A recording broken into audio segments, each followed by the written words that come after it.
तर दुसरीकडे झालंच तर दादांच्या राष्ट्रवादीचं भाजपामध्ये विलीनीकरण होईल असंही संजय राऊतांनी म्हटलंय।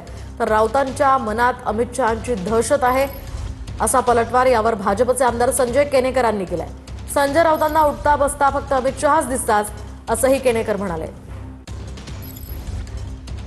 भविष्यामध्ये या पक्षाचं काय होईल, हा पक्ष मर्ज होईल का भाजपात, विलीनीकरण झालं त्या पक्षाचं भाजप बरोबर विलीनीकरण होईल हे तुम्हाला मी सांगतो।